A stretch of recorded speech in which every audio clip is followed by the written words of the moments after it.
হরে কৃষ্ণ। নমস্কার বন্ধুরা, তোমাদের সকলকে স্বাগত সনাতনী শ্রাবণী চ্যানেলে। সমস্ত ভক্তদের গোপাষ্টমীর অনেক অনেক শুভেচ্ছা। কার্তিক মাসের অন্যতম শুভ দিন হলো এই গোপাষ্টমী। এই দিন ভগবান কৃষ্ণ গরু পালনের জন্য দায়িত্ব নিয়েছিলেন, যা সমস্ত জীবের প্রতি তার গভীর করুণার প্রতীক। গোপাষ্টমী শব্দটি এসেছে গো থেকে, যার অর্থ গরু, এবং অষ্টমী অর্থের শুক্লপক্ষের অষ্টম দিন।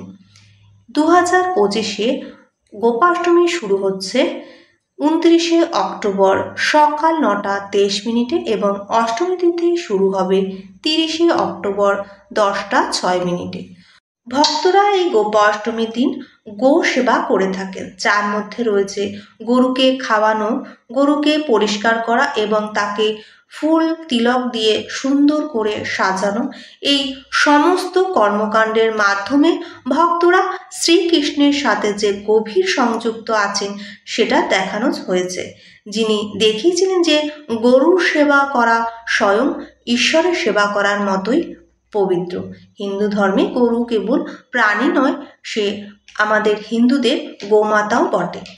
গৌমাতার মধ্যে সমস্ত দেবতার বাস থাকে, তাই গৌমাতাকে পুজো করলে সমস্ত দেবতার আশীর্বাদ লাভ করা যায়। এই দিন রাধারানী গোয়ালা বেশ ধারণ করেছে, এর পিছনে যে কাহিনীটি সেটি আমি আলোচনা করছি।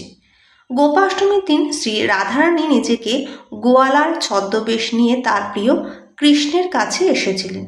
রাধারানীর শাশুড়ি জটিলা তাকে পুজো করতে বাধা দিয়েছিলেন, যার ফলে শ্রী রাধারানী এবং কৃষ্ণ দুজনের আর দেখা হলো না।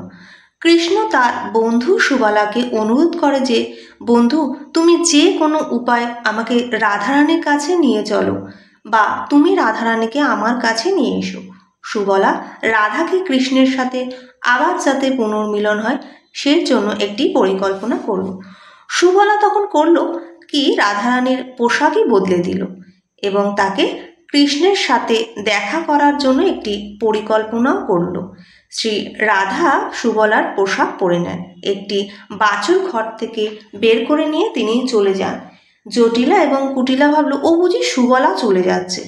রাধারানীও বুদ্ধি করে সুবলার সেই কণ্ঠেই সাড়া দিল, তাদের বিশ্বাস করিয়ে দিল যে সে সুবলাই বাছুরটাকে তার মার কাছে নিয়ে যাচ্ছে।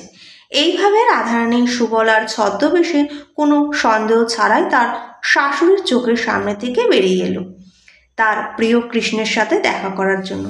সেই দিনটি ছিল এই গোপাষ্টমী, তাই রাধারানীকে এই দিন গোয়ালার বেশে সাজানো হয়। বিশেষ করে যে ইস্কনের মন্দিরগুলো আছে সেখানে তাকে এই বেশে সাজানো হয়। ভক্তরা রাধারানীর পাদপদ্মের বিরল দর্শন উপভোগ করেন এবং এই পবিত্র দিনে ভক্তরা ধুতি, কুর্তা এবং পাগড়ি পরে রাধারানীর দর্শন করেন। এটি শুধু পোশাক পরিবর্তন নয়, এটি ভগবানের লীলাও বটে। এই লীলা কাহিনীটি তোমাদের কেমন লাগলো অবশ্যই কমেন্টের মাধ্যমে জানাবে এবং কমেন্টে জয় রাধারানীর জয় বলে লিখে দিয়ে যেও। যারা নতুন তারা অবশ্যই সাবস্ক্রাইব করে পাশে থেকো, আর যারা পুরনো তারা রাধারানীর কৃপায় ভালো থেকো।